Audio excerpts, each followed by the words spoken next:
Difficult to receive the gift of Christmas, which is peace. Yan po ang ating pag-aaral ngayon. Accept yourself and others. At kung anong kinalaman nito sa ating kapayapaan, because this is the way of Jesus. Dear God, thank you for who you are in our lives. Thank you for this extension of life today.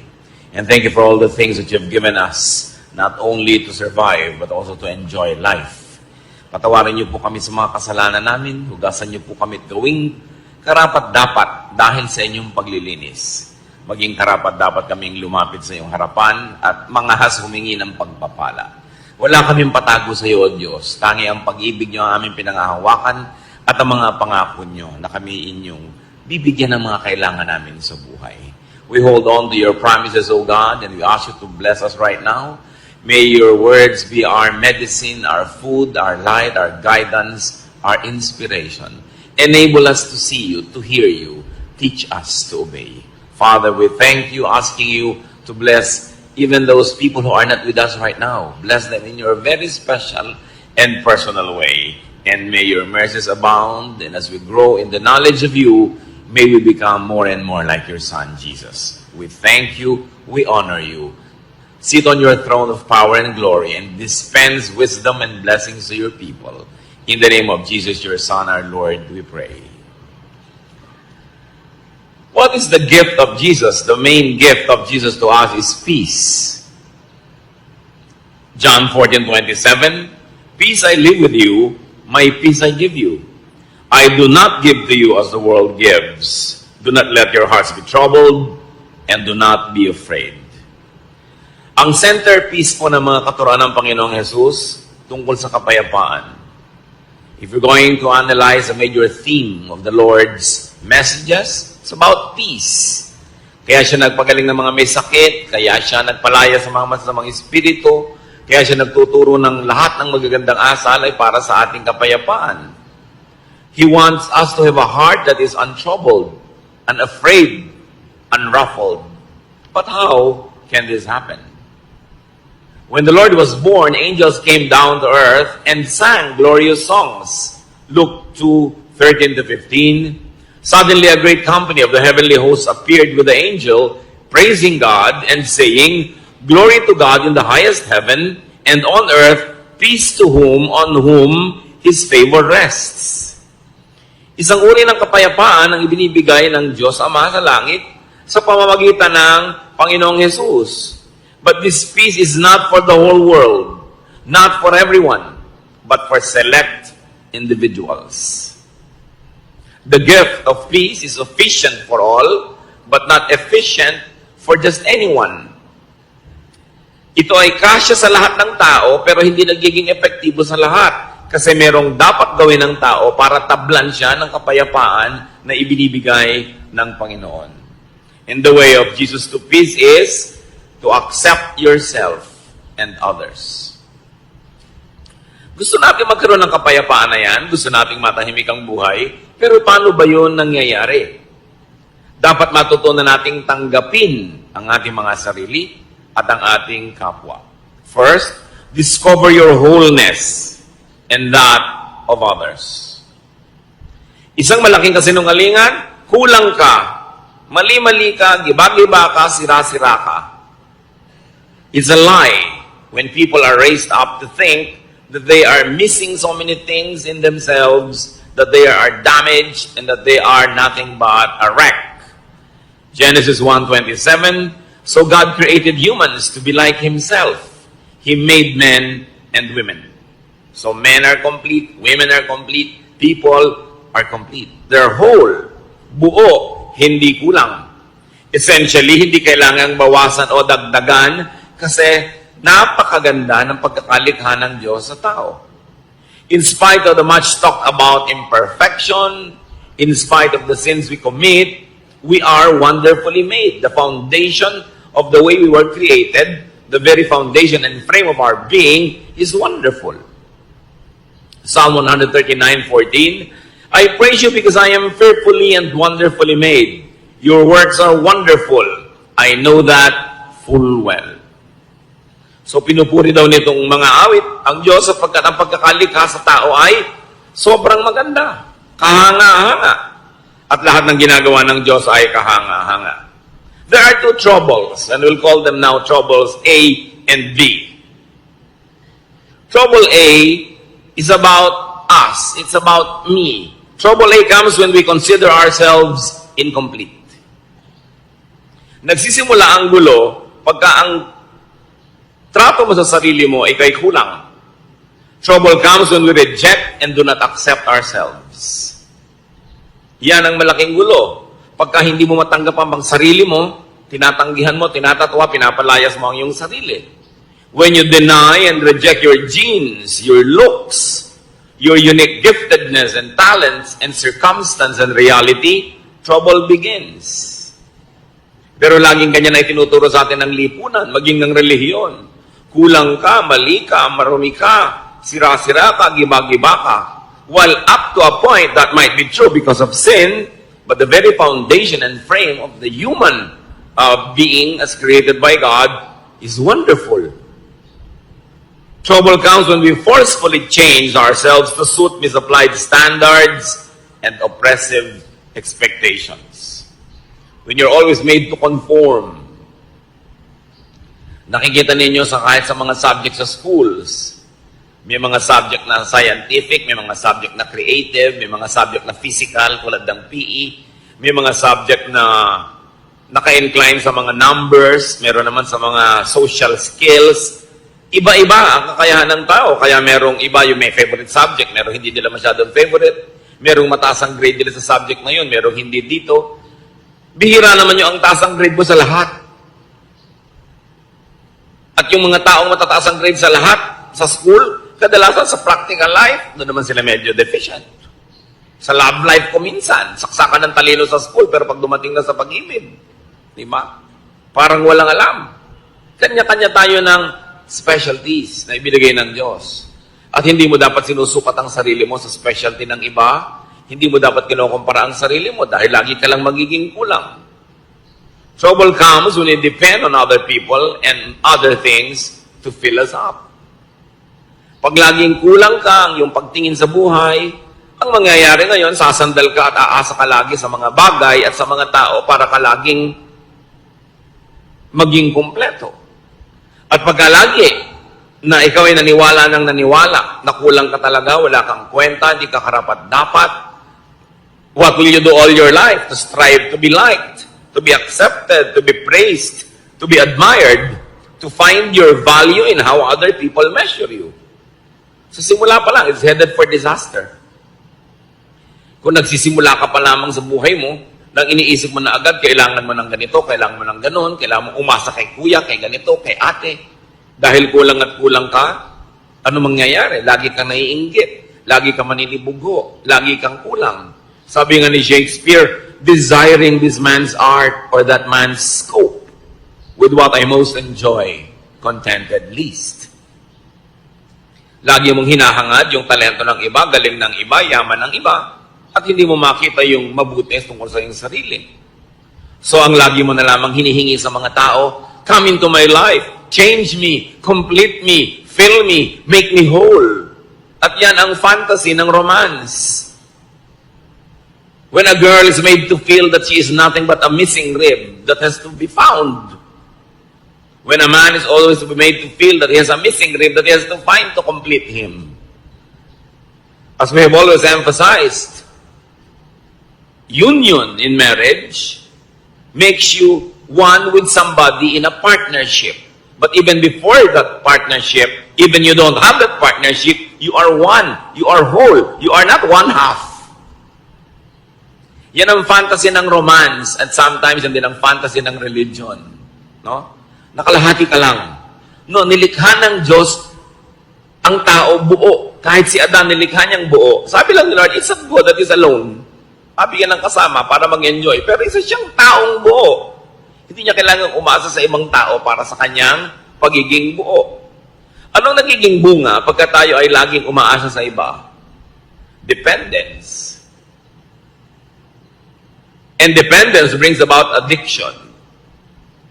Kaya yung mga taong emotionally weak, mai-in love sa isang tao, siyempre sa simula maganda yung pag-iibigan, Pero kahit yung minahal niya, naging monster na, naging halimaw, inaabuso na siya, kinakawawa, binubugbog, hindi siya makaalis.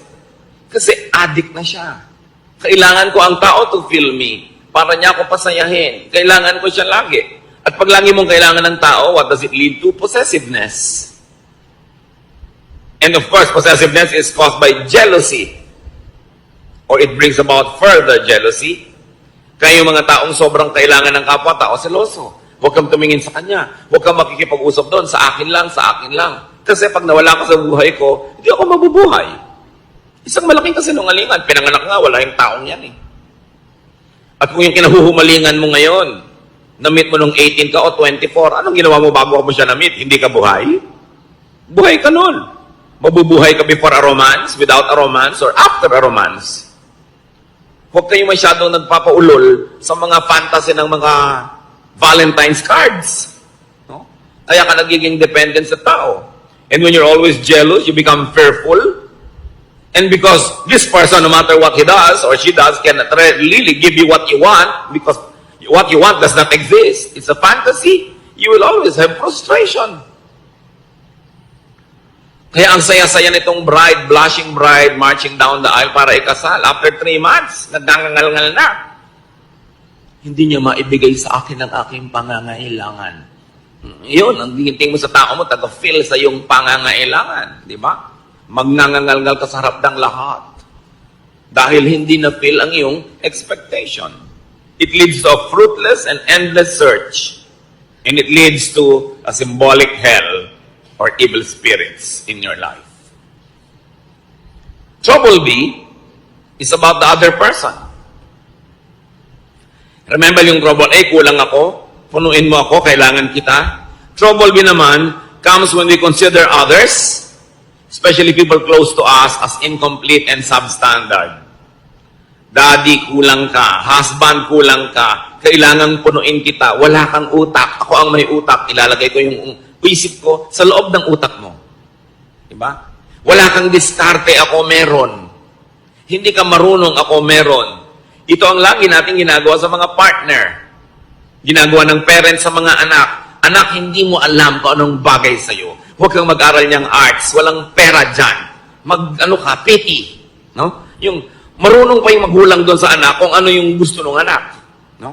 Lagi natin sabihin, akong nakakalam niyan, hindi ikaw. Ang mga sons and daughters, marunong pa rin sila sa magulang nila. Dapat ganitong palakad ng bahay natin, ganitong palakad ng ating mga pamumuhay. Mga kapatid na hindi magkasundo. No? Dahil dapat ganito ka, kamukha kita. Mga magkakaibigan. Huwag mong kainin yan. Ang kakainin natin, yung gusto ko ang tama. Kulang ka, ako puno, pupunang kita. Another lie. Kasi kung puno ka, puno rin yung kapwa mo.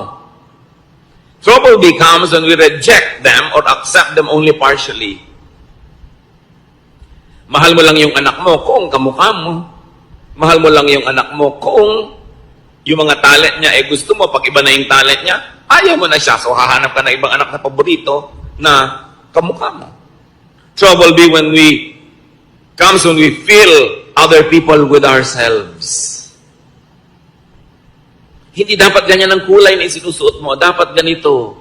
Hindi dapat ganito. Dapat yung standard ko. Now, when we are raising children, that's all right to set standards. Kasi blanco sila, walang kaalam-alam. Pero oras na yung tao na de-develop na yung personality, we allow them to be how God wanted them to be. Kung paano sila nilikha ng Diyos. Kung ano yung talentong ibinigay sa kanila, yun ang dapat natin silang bigyan ng laya na hanapin nila.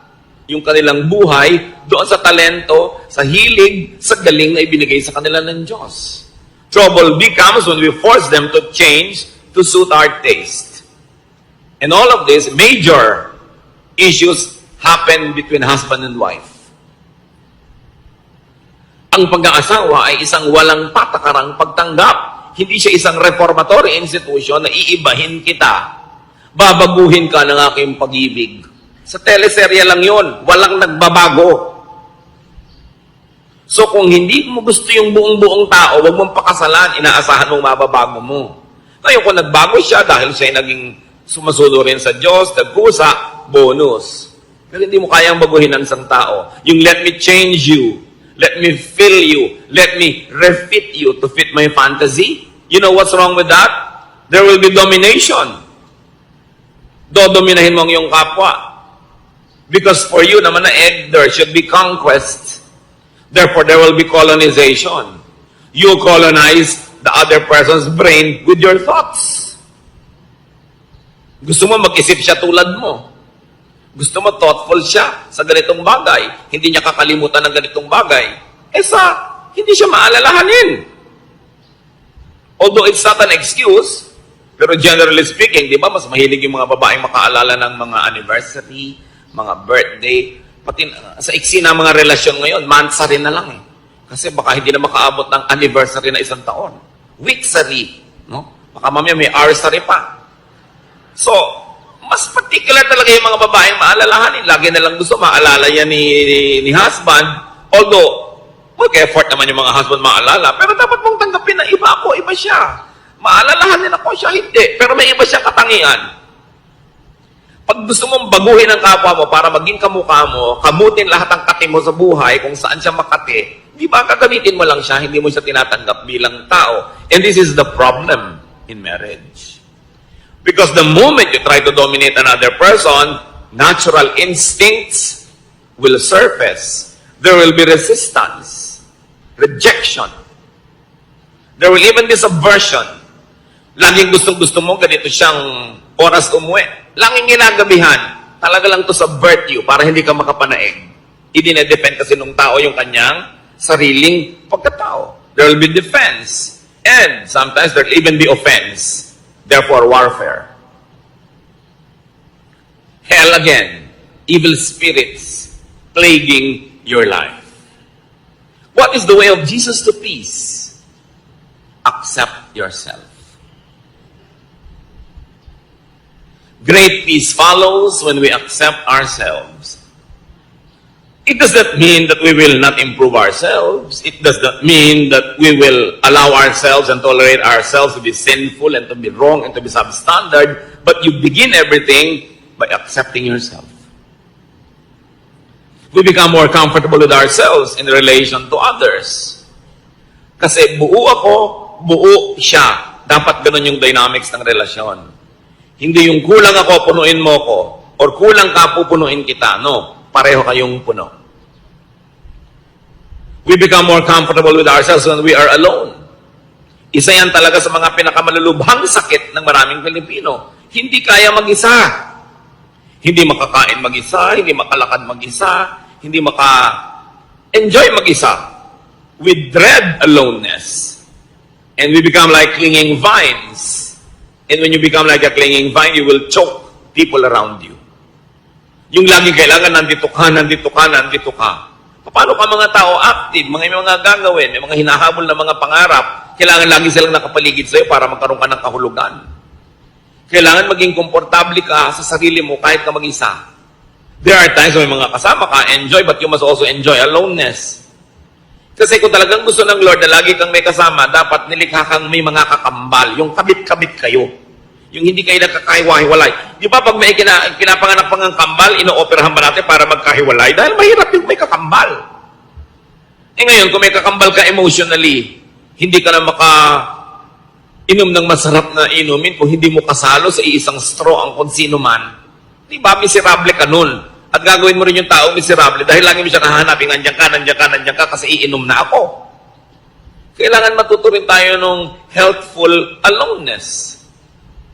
But when you cannot accept your own self to be your own companion, how can you be a companion to others? Kailangan yun ang sanayin natin. Walang mga tao ngayon, I will enjoy this alone. Kasi yung paghahanap ng kasama ko minsan ng malaking kapahamakan, kahit sino na lang tuloy na pwedeng sumama, isasama, para huwag lang mag-isa.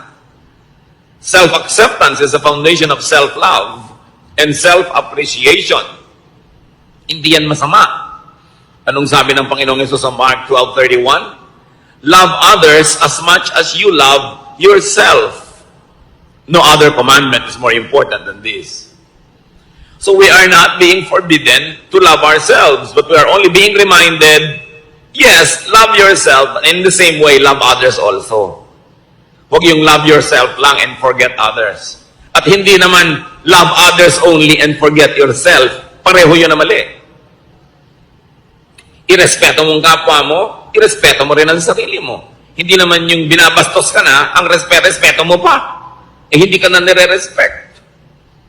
Mahal mo ang sarili mo tulad ng pagmamahal mo sa iba. Why? Because you cannot give what you do not have.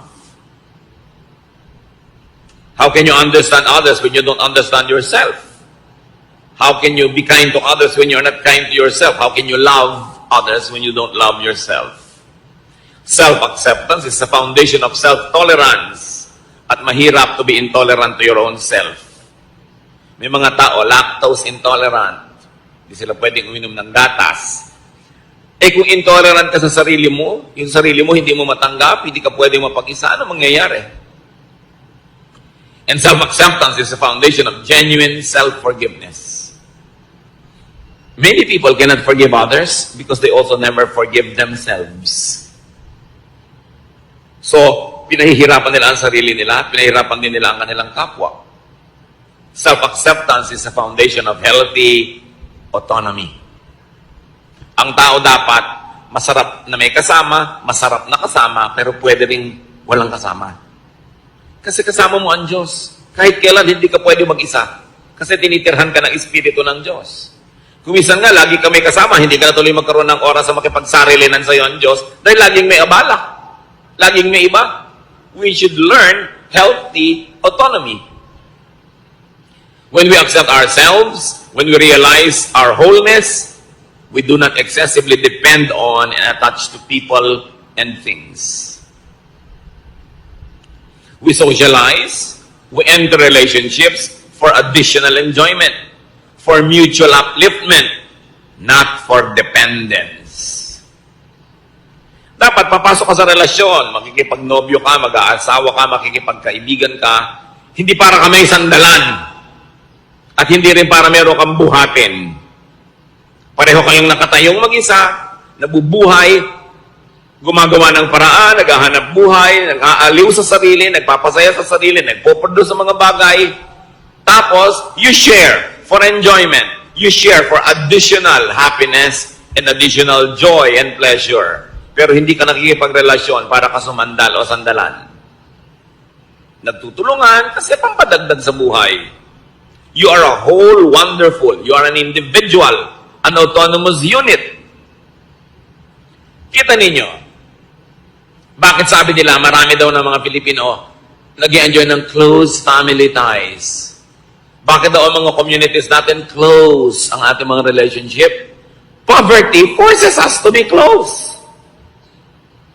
Siyempre, kailangan mo makisama sa kapitbahay mo dahil pagka nanganganak yung asawa mo sa madaling araw, makikisakay ka sa tricycle ni Mang Tomas. So pagka naglilinis si Mang Tomas, tutulungan mo siya. Ang ganda ng samahan nyo. Pero subukan mo lahat kayo, may kanya-kanyang tricycle. Gano'n ka pa rin kaya ka nice? Nakikisama ka sa neighbor mo, nagpapadala ka ng ulam pag nagluto ka, para pag nagluto din siya, mapadala ka. Pero kung lahat kayo bumabaha sa pagkain sa inyong mga kusina, will you still be that close? Close sa mga magkakamag-anak, magmano ka sa tiya, mangupo ka. Eh kasi makikitira ka sa kanya pag nag-aaral ka ng college. Pero kung may kanya-kanya kayong bahay, ganun pa rin kaya ka nice? Dapat ganun pa rin nice or better. Doon mo lang malalaman na nice ka talaga. Kasi nice ka, hindi dahil lang umaasa ka o sasandal o may kailangan ka sa kanya. Kaya tingnan nyo ang nangyayari sa mga komunidad na yumayaman at umuunlad, nababawasan yung pakikipagkapit-bahayan, which is negative. Dapat hindi ganon. Kaya si Aling Junicia ayaw tumira sa Forbes Park. Ang tataas daw ng mga pader, wala daw kapitbahay. Siyempre kasi hindi mo nung kailangan ng neighbor mo, may kotse ka, may pangangailangan ka, may sarili kang gym, may sarili kang ganito, may mga katulong ka. You don't need to be nice to your neighbors. But poverty requires you to be nice. Poverty makes people stick to each other. Now, translate that to emotional poverty. When you're emotionally poor, you always want people around, you will cling because you need and you want help. Kaya dapat mapayaman mo yung sarili mo emotionally to the point na, I don't need you to live, but I want you to be around because I have a lot of love to give to you and because you are nice and I enjoy your presence. Pero hindi dahil hindi ko po maiwan ang asawa ko kasi wala po akong hanap buhay. So kung meron ka pala, iniwan mo na matagal na, no? So hindi ka lang nandyan dahil love mo siya kasi nakasandal ka. So ina-advise ko nga kahit sa mga babae, magnegosyo kayo, maghanap buhay kayo, para kung talagang hindi nyo matiis, binubusan kayo ng kumukulong tubig, pinapakuan kayo sa inyong bungo, ginagapos kayo sa langgaman, malayasan nyo. Hindi ako makalayas dahil wala akong kakainin, wala akong gagasain, so hindi mo lang kananya dahil mahal mo, kasi dependent ka. At kung economically, dapat autonomous ang tao, dapat autonomous ka rin emotionally. Hindi ibig sabihin, magpapader ka na, hihiwalay ka na dahil hindi mo na kailangan. Pero pagka hindi mo kailangan yung neighbor mo, tapos hindi ka pa rin nagpader, nakikipagmabutihan ka pa rin, ibig sabihin, genuine. Yung pakikipagmabutihan mo, walang ulterior motive. Kaya sobra ang pakikisama system natin sa Pilipinas kasi umaasa tayo sa kapwa. Kaya tingnan nyo yung mga financially independent, hindi na masyadong nakikisama. Kasi hindi ka na nila kailangan. Pero hindi yun ang dapat mangyari. Hindi kita kailangan, pero nakikisama pa rin ako sa iyo kasi nais ako talaga at nais ka rin naman at mas masarap yung buhay na magkakasama tayo. Yun yung si Adan it's not good to be alone. Pero pwedeng alone. In other words, people are additions to our happiness, not a wall to lean on. Kung yung titingnan yung mga asawa, kamag-anak na nandyan lang kasi dapat kong asahan. Strive to be autonomous. At saka yung mga asawang babae na walang ka-income pero tumanda na kayo, nagka-losyang-losyang sa pagtatrabaho sa bahay, ang totoo niyan, dapat binibigyan kayo ng allowance ng asawa nyo na inyo talaga. Di ba?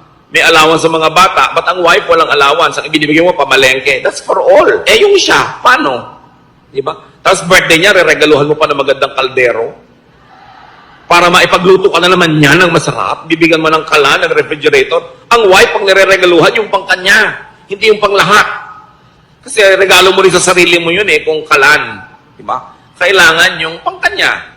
At kung sasabihin, ako naghahanap buhay, subukan yung mga wives, huwag kayong gumawa sa bahay. Kung may isuot yung mga asawa niyo pagpasok sa opisina, kumedat ng pagkain, siya ang magbayad ng mga Meralco, pumila sa mga bayarin na tubig, subukan nyo. Kaya dapat yung mga wives may sariling allowance yan. Para hindi naman kung biglang gusto kayong layasan, walang pamasahe. Gusto magpakamatay, hindi makabili ng lason. Kasi talagang walang kapera-pera. You should strive to be autonomous. So that you say, husband, I stay because I like, not because I need you. Not because I depend on you. It's a distorted kind of relationship. So poverty reduces people. Emotional poverty also reduces people. Kaya dapat pinapaunlad mo yung buhay mo economically, pinapaunlad mo yung buhay mo emotionally, kaya mong tumayo sa sarili mong mga paa kasi nilikha ka ng Diyos buo. Tingnan niyo yung babae na nakapanayam ng Panginoon sa balon. Paborito ng karakter na to kasi yung buhay niya talagang tayo yun John 4:15-18.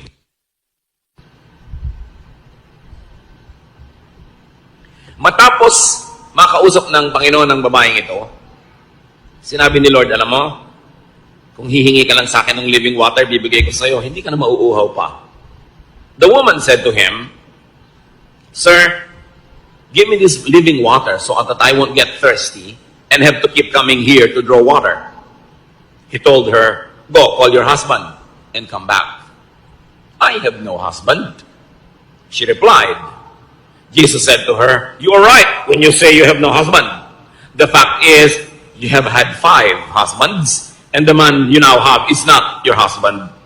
What you have said is quite true. Bakit inungkat ng Panginoon yung tungkol dito sa mga lalaki sa buhay ng babaeng ito? Kasi sabi ng babae, bigyan niyo po ako ng living water. Yung hindi na ako mauuhaw uli. I want this living water, so I want him to be thirsty again. So the Lord had to tell her what she did not need. The point Jesus was making, the woman had been deceived into believing that she was incomplete and that she needed men to complete her. Sabi niya, gusto mo maging complete? Tanggalin muna natin yung mga abala sa utak mo. Tawagin mo yung asawa mo. Wala pa ako asawa. Tama pa. Kasi yung 5 lalaki nagdana sa buhay mo, hindi mo mga asawa. At yung lalaki ngayong nasa buhay mo, hindi mo rin asawa. Bakit ang dami mong lalaki sa buhay? Kasi akala mo, hindi ka mabubuhay ng walang lalaki. Kaya nakaka-anim ka na. 30 years from now, siguro magiging 4 na po na yan. Hanggang kaya siguro ng naturalesa mo, dadami pa yan ang dadami hanggang magkalasog-lasog ka na. Tapos mamamatay ka na lang, hindi mo pa nakita yung hinahanap mo. Kasi akala mo, makikita mo sa romance. Sabi niya, ang tunay na kailangan mo, nasa kalooban mo lang, kailangan mo ma-rediscover. Dahil yung tubig na yun, nasa loob mo, bukal. Tanggalin mo yung bara para bumalong, lumabas yung tubig, at hindi ka na mauuhaw kahit kailan. Huwag kang umigid kung kani-kaninong balon, sumalok kung saan sa ang ilog, kasi lagi ka lang mauuhaw. Because you think that you need people to fill you, it leads to addiction. And it becomes hell. Iba-iba lang tayo ng mga addiction. Yung iba ang addiction nila, bag. Umaapaw na yung bahay nila, wala ka na matulugan sa dami ng bag ni Mrs. No? Hindi na sila makapamili ng masarap na pagkain dahil puro bag. Kung pwede lang sanang isigang, iihaw, ilagay ang mga bag na yan. Busog pati kapitbahay. Iba-iba lang. Si Mr. naman, kung minsan ang addiction, kung barel o belt o pomada, no? Kung ano man yun. Kanya-kanya tayo ng mga addiction. There's a sense of incompleteness. An addiction to things and to props and to money. Luke 12:15, then he said to them, watch out. Be on your guard against all kinds of greed. Life does not consist in an abundance of possessions. Alam niyo, ang buhay, hindi yan pinupuno ng mga ari-arian. At yung possessions na yan, bagay man o tao, tulad ng babae na to, nakakaanim na ng asawa. Sabi, hindi yan ang buhay. People get deceived that they need many things to be whole.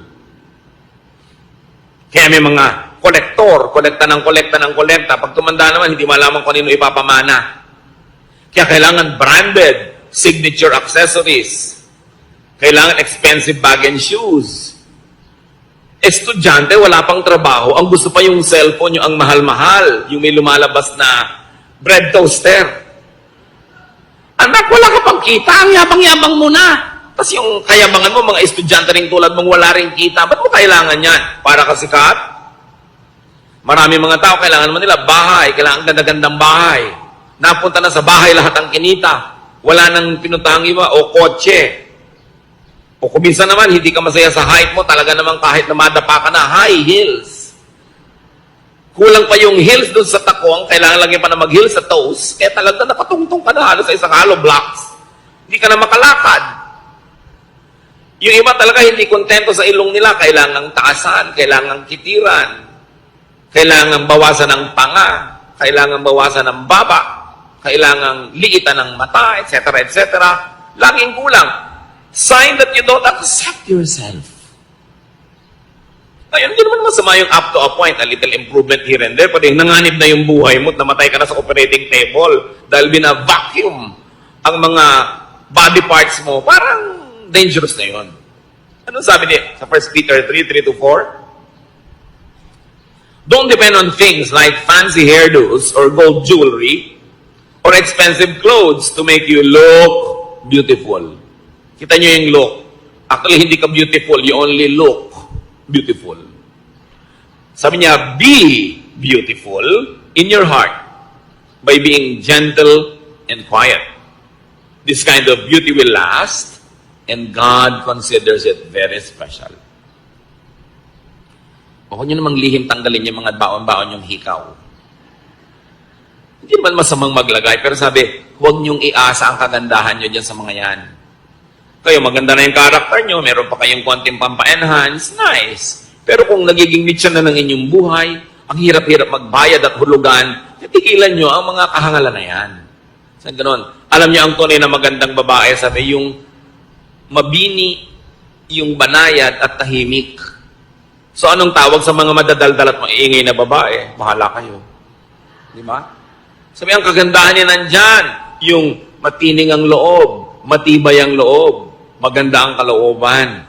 Yan ang gandang pinapahalagahan ng Diyos. At yan ang gandang hindi kumukupas, hindi na i-snatch, hindi na nanakaw, at hindi huhulugan sa Bombay. Sabi, kailangan ganyan ang tinitingnan mong beauty. Timpladong katahimikan. 1 Timothy 6:8-10. So we should be satisfied just to have food and clothes. Ibig sabihin, we should be satisfied with basic things.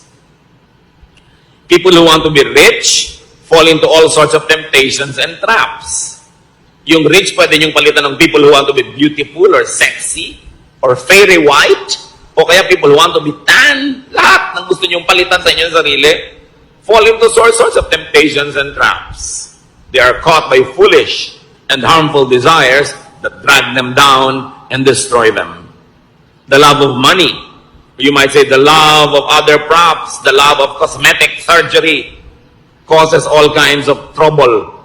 Some people want money so much that they have given up their faith and caused themselves a lot of pain.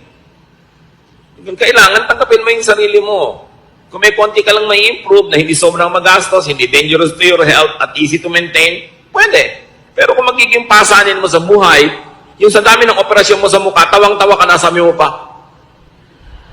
Kasi hindi ka makatawa dahil mapipilas yung pisngi mo, parang kawawa ka naman. Diba? Yung hindi ka na makahinga dahil sobrang nilitan na yung butas ng ilong mo. Dati isang hinga mo lang, kahit 1 week na oxygen, nasa lungs mo na. Ngayon, hirap na hirap kang suminghap. Para ka ng gisugo na tinanggal sa tubig. Ang hirap naman nun. Diba? So dapat yung easy to maintain. Kung yung kung ano pinaglalagay mo sa loob ng katawan mo, tapos pagka lumilindo, lumilipat-lipat kung saan-saan, nakakaiba-iba korte ng katawan mo. Tapos, wala namang maawa sa'yo. Ang totoo, halos walang maawa, although kawawa. Kasi alam niyo yung iba ba't dinaawa? Inggit. Kasi naglagay ka, na-dive mo sila kahit sandali lang, kaya ikikriticize ka. Kung gumanda ka naman bigla na gano'n, pag-uusapan ka, hindi man ganyan itsura niya. Tingnan mo yung litrato niya ng high school. Yung, pag ilalagay pa sa Facebook, yung litrato mo talaga ng high school, bistong-bisto ka na parang airport tarmac talaga yung ilong mo nun. So, maawa sa sarili. You know? Do not make and do not allow people to think that they are incomplete and that they need you to be whole. So una, huwag mong papaniwalain ang sarili mo na kulang at kailangan mong iba para to be whole. Yung iba sobrang pinapamiserable na yung mga unmarried people, akala nila ang complete lang yung married. Ito ano yung unmarried? Kabyak? Kaputol? Kaya yung kabyak, nina-define natin yung sa kasal, kabyak ng partnership. Hindi siya isang kabiyak na tao. Buong tao siya, may asawa siya o wala. Pero, sumasali siya sa isang partnership kung saan siya nagiging kabiyak ng partnership na yon, which is God glorifying and which to most people is suited and nice. But not for all. So, pagka pinresyo nyo ang inyong sarili, mga kapatid, na laging punuin kayong sarili nyo dahil sa sinasabi ng mundo, sinasabi ng advertising, sinasabi ng mga kung sino-sino, this will pressure and tire you. Pagka rin meron kayong laging pinasandal sa sarili nyo, di nila kayo makakapahinga. This will disempower them also. Kaya yung mga hindi makakain habang wala yung husband, bakit dala ba niya ang lalamunan mo? Diba? Yung, ano yan blackmail para umuwi ka sa oras. Which is good, nag-asawa ka rin lang, uwiin mo na maaga para sabay kayo. Pero hindi naman yung talagang nakaabang doon at may kandila pa to make you feel guilty dahil wala ka pa. Paano kung talagang wala ka pa? May kailangan kang gawin. Minsan yan, mga blackmail na lang no? Minsan, ang sarap siyempre nung family, kumakain lagi sabay-sabay, very ideal, parang sine. Pero sa tunay na buhay, siyempre may nata-traffic, may nag-overtime, merong may kailangan gawin, it can be very oppressive pag laging gusto nyo yung mga ganun seremonya.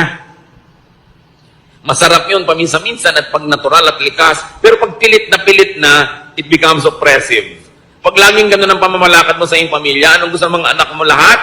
Makawala, mag-asawa ng maaga, tumakas, para lumaya. Kasi maraming opresyon. So, parents, spouses, do not drill into people's minds that they are incomplete, that they are defective or unfit or ugly or poor. Alam niyo kung sino gumagawa nun? Advertising. Hindi dapat ginagawa yun ng magulang. Kulang ka, kailangan mo itong produkto namin. Yung mga magulang, ganito lang ang grade mo, ganyan lang ang grade mo. Kung nakikita nyo that they're doing their best, meron sila sigurong ibang kakayanan. Huwag silang paghanapan nung wala sa kanila. So, to have peace, accept others. Romans 15:7, accept one another, just as Christ accepted you. Kung paano ko tinanggap ng Diyos, warts and all, walang patakaran, buong pagtanggap, ganun daw ang gawin mong pagtanggap sa kapwa. But instead of accepting others, we insist on reforming them. It's God's work, not our work. And we reject them when they don't comply with our specifications. Kaya marami mga tao, lumalaki sila emotionally sick because their own parents reject them. They are compared with another sister or a cousin or a classmate or a neighbor, and they feel rejected. And once rejected, people also tend to reject others because they become defensive. Kaya ang dami mga tao emotionally poor. Kaya yung mga nare-reject na ganyan, meron lang isang magpakita ng konting kabaitan na regaluhan ng ng 3 araw na sunod-sunod na in love na. Paano? Uhaw na uhaw sa acceptance. Bakit yung maraming mga anak nahuhumaling sa mga kabarkada? Because they are accepted. Madalas naman kasi yung basis ng acceptance nila, mali, no? Kahit ano na lang. Mas baliw ka nga, mas accepted ka, mas sikat ka. That's a wrong kind of acceptance. But nevertheless, what does it tell us? Our kids want to be accepted. Kaya ayaw umuwi. Gabi na, kung pwede na lamang na bukas na umuwi. At pag liwanag, gusto na lumipad at mawala. Maybe they don't feel accepted at home. Kasi gusto mo, may anak ka na maiparada sa community, maipagyabang. Hindi mo tanggapin, mahalin, linangin yung anak mo kung ano man siya. 1 Corinthians 7:7, sabi ni Paul, I wish that all men were as I am. But each man has his own gift from God. One has this gift, another has that. Sabi niya, kung ako lang masusunod, gusto ko lahat kayo katulad ko eh. Pero, di naman pwede yun. Bawat isa, may kani-kanyang tinanggap sa Diyos na kakayanan. At kung ang Diyos sa kanyang karunungan ay piniling ibigay sa iyo kakayanan A, therefore, wala sa iyo yung kakayanan B, sa iba naman yun ibibigay. Pero pag hinahanap mo yung B kay A, ang gulo ng mundo. The tendency is for us to want to make all others conform to our mold. Kaya marami mga asawa, iniiwan ng asawa nila kasi hindi nila tinatanggap yung asawa nila kung ano man yung asawa nila. Laging gusto nila maiba. Ganun siya eh. Accept individual and personal differences. At kung hindi ka masaya sa talent ng anak mo, ng asawa mo, ng kapatid mo, accept the other ableness. Lahat ng tao may abilidad, may ability. Kailangan lang tanggapin mo kung ano yung kanya. Huwag mong pilitin na yung anak mong ayaw mag-dentistry ay maging dentist tulad mo. Nagmana siya siguro sa ibang lolo, sa dinami-dami ng lolo at lola sa inyong genetic pool, hindi naman laging sa'yo lang kukuha yan. Accept him whose faith is weak without passing judgment on disputable matters. Here, sabi, accept religious differences. Accept spiritual differences. Not everybody is as mature as you. Not everybody has the same tendencies to apply a biblical verse the same way as you do. Sabi dito sa Romans 14:1, tanggapin niyo yung pagkakaiba-iba maging sa inyong spiritualidad. Hindi pwedeng uniform. Kasi iba-iba nga ang tao, iba-iba ang fingerprint. Romans 12:10, love each other and honor others more than you do yourself. So, find, accept, celebrate, and honor the true, the good, and the beautiful, so to speak, in every person. Bakit hahanapin mo yung iba, yung wala? I-emphasize mo yung napapangitan ka, may maganda sa kanya. Acceptance of others is the foundation of love, of appreciation, tolerance, and even genuine forgiveness. And here we go to the heart of the matter. Yung iba nagtatanong, bakit po nag-forgive na ako pero may pain pa? Bakit nagpatawad na ako pero may hapdi, may kirot? You have not forgiven. Probably you have only stopped being hostile. You have stopped the war. Probably you went into a ceasefire, but you have not really forgiven. That's why there's still the pain.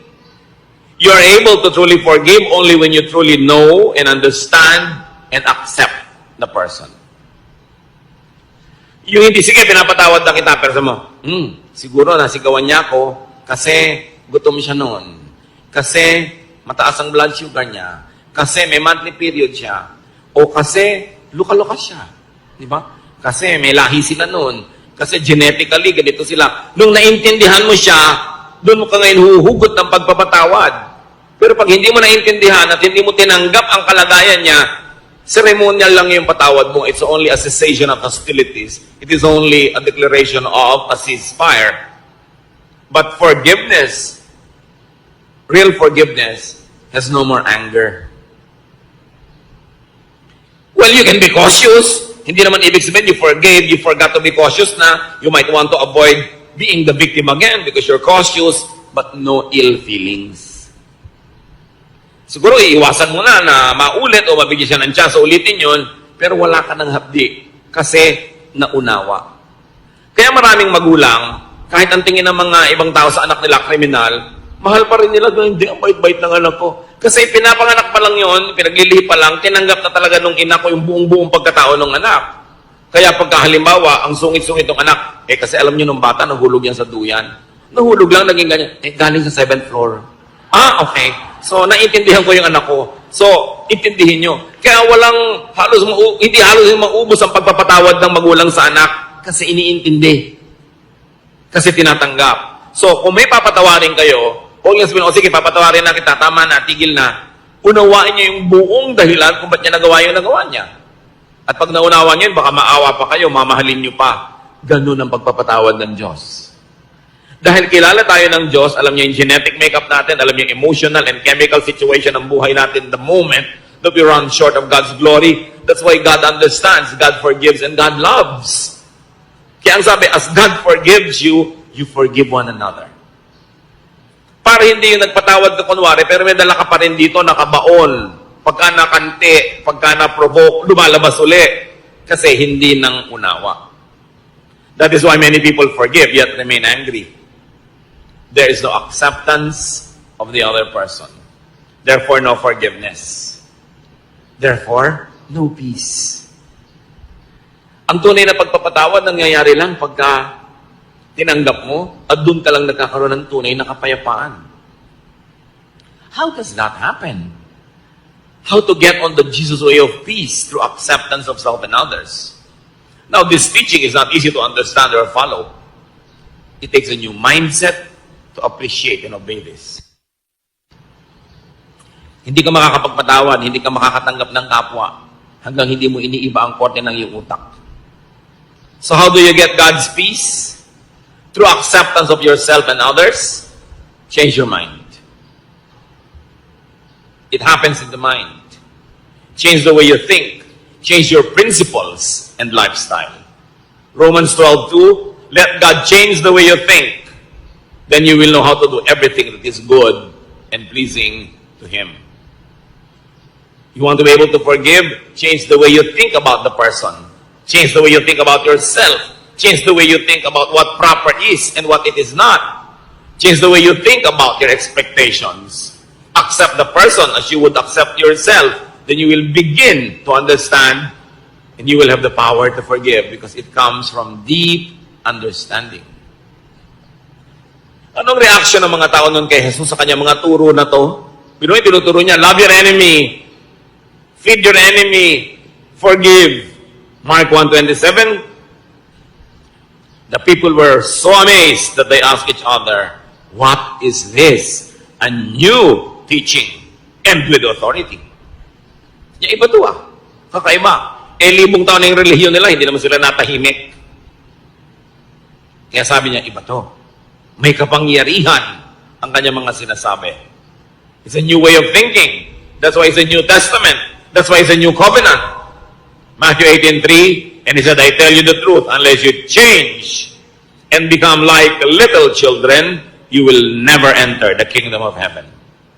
So you might want to apply that to eternal security and salvation and exemption from hell. Apply it as much as you want. But I suggest that you also apply it this way, that unless you begin to think in a new way, you will never enjoy heaven on earth. You will never have paradise. You will never have peace. If you insisted on thinking the old way, you can never have the peace that Jesus wants you, because it is a new arrangement, a new idea that requires a new mindset. To have heaven, peace, contentment, rest, one has to be a child again. One has to restart from the beginning. One has to be reprogrammed. In a manner of speaking, one has to be born again. To rediscover, revive, and nourish God's reign in his or her heart. Kailangan madiscover mo uli yung sarili mo na, oo nga pala, doon sa kaloob-looban ko, ako'y isang buong tao. Nilikha sa wangis ng Diyos. Na ang Espiritu ng Diyos ay nananahan sa akin. Ba't kailangan kong humanap ng pag-ibig, ng pagmamahal, ng kasiyahan sa iba? Kailangan munang pumasok ako sa loob ko.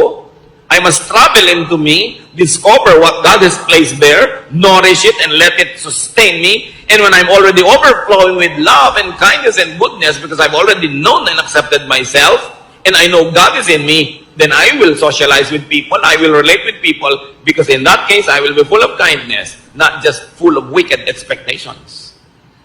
That I am full, and the other person is full, and I respect his fullness, and we're together to have a better life, because together we can make a beautiful world. But I will not intrude into and colonize this world to make it beautiful in my terms. Pagka ganun ang iyong asal, people will love to have you around.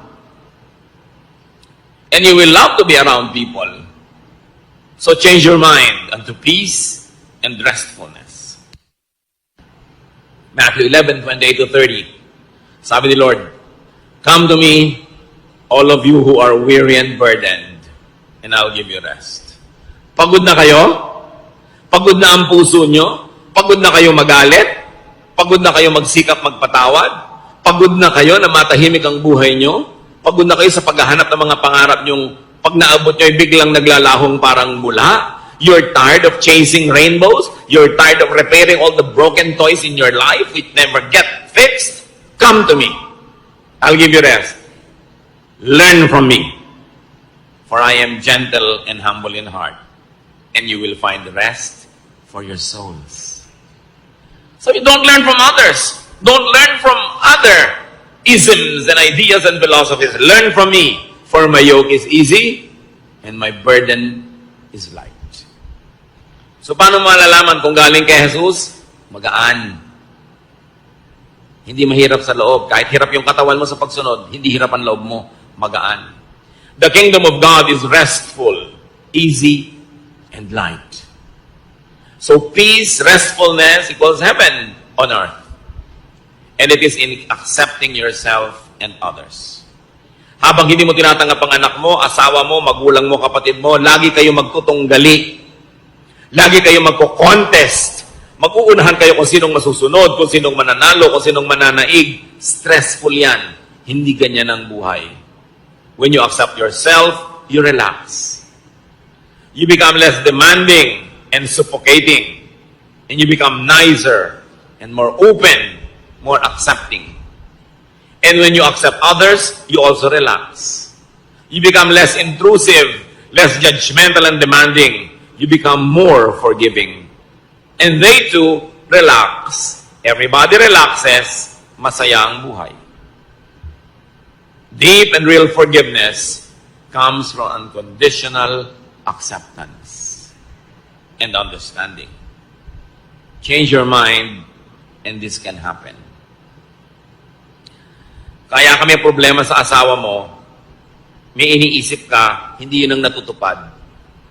May iniisip din siya, hindi yun ang natutupad. So, ba't di nyo nalang palitan ang iniisip nyo? Kasi hindi nyo naman kayang palitan yung asawa nyo. Hindi nyo naman kayang palitan ng pagkatao niya. Palitan nyo na lang yung iniisip nyo, hindi sasaya kayo. Kaya ang sabi ng anghel, peace on whom God's favor rests. Kaya sinabi natin kanina, peace is not for everyone. Peace is not for the whole world. Well, it is efficient for all, or sufficient for all rather. It is efficient only for those who would appropriate it. Those who Japan ay hindi para sa lahat. Ito'y para lang doon sa willing na baguhin ang kanilang pamamaraan ng pag-iisip, baguhin ang style nila sa buhay, tanggapin ang mga sarili nila and improve from there, tanggapin ang kapwa nila, hanapin kung ano yung totoo, maganda at kaibig-ibig sa kapwa, contribute goodness to others, but do not colonize their minds, then there will be peace on earth. Ano mga kapatid? Ang hindi nyo matanggap tungkol sa sarili nyo, hanggang ngayon, tanggapin nyo na. Huwag kayong tatayo dyan, hindi nyo pa tinatanggap. Kasi sayang naman ang pagod na lalamunan ko dito. Diba? Kailangan tanggapin nyo yan. Kasi sayang din na magiging pagod yun noong araw at patuloy pa magiging pagod yun habang buhay. Itinatago nyo yung kung anong totoo sa buhay nyo. Ba't di kayo magpakatotoo? Diba? Yung, lalo kung may edad na, huwag na kayo masyadong magkapal ng foundation. Lagi nahahalata kasi pagtawa nyo, nagkakrak-krak dito. Para kayong Moriones. Diba? Yung manipis na lang. Ganun talaga, tumatanda ang tao. Diba? Alam nga namang tumanda ka, mukha ka manika. Ba, pagkakamalang kang, mangkukulam. Dahil pati di tumatanda ang itsura mo, tanggapin nyo lahat yun. Accept the force of gravity. It rules us all. So, natural lang yun. Tanggapin nyo yan. Yung mga asawa nyo, tanggapin yung talagang lumalaki na ang tiyan ni mister. Di ba? Pagka naman lumiliit yung tiyan niya, ninenervyos kayo, baka may nililigawang iba. Yung, tanggapin nyo yung anak nyo. What about you? Can't you accept? Accept it. Kasi yan tayo eh. Para kayo matahimik. Now, if you want to improve, improve. Now, accept everyone else around you. Gusto nila mag-improve? Pwede siguro kayo mag-suggest. Magbigay ng konting mga clues how you might want to contribute to that growth, but don't impose. Huwag niyong pilitin. Bigyan niyo siya ng space niya, ng time niya, para hindi kayo layasan at layuan. Kasi ang tendency ng tao, pag kinocolonize natin yung brain nila, gusto nila lumayo. Kaya maraming maaga nag-aasawa, walang kamalay-malay yung magulang, gusto lang pala talang takasan ng anak nila. Hindi lang maamin. Kasi nadodomina. Napipilipit sila, yung nawawalan sila ng pagkatao, ginagawa sila mga manika. Ginagawa sila mga puppet. Kailangan palayain mo ang kapwa mo. Kahit mo siya pakain. Kahit mo siya dependent. Dahil lahat naman tayo, pakain lang ng Diyos. No? Talagang lahat naman ng mabubuting bagay sa Diyos din ang gagaling. So, dapat I volunteer to accept you. Hindi yung you must accept me. Baligtad yan, ha? Yung pagtanggap sa kapwa, bino-volunteer mo yun. But you don't demand to be accepted. Dahil pag i-demand mo, i-demand din niya, magkakagululi ang mundo. That is to be volunteered. And what is important? Tanggapin natin ang mga katotohanan. Baguhin yung mga pwedeng mabago, improve nyo, hindi yung pwedeng ma-improve. Pero yung talagang nandyan na, live with it and learn to be happy with it. And also with your loved ones. Ama namin sa Diyos, sa langit, aming Diyos. Salamat po dahil tinatanggap nyo kami. Salamat dahil nilikha nyo kami na wonderful. Not to our credit, but to yours. Salamat nyo likha nyo kami, Lord, na great. Because you're a great God and we are in your image. Therefore, there must be greatness in us. Turuan mo kaming mahanap yun, ma-celebrate yun, at tulungan mo rin kaming mahanap yun sa kapwa namin at ma-celebrate din namin yun. Magbulay-bulay tayo mga kapatid sa mga personal application na ating mga pinag-aralan.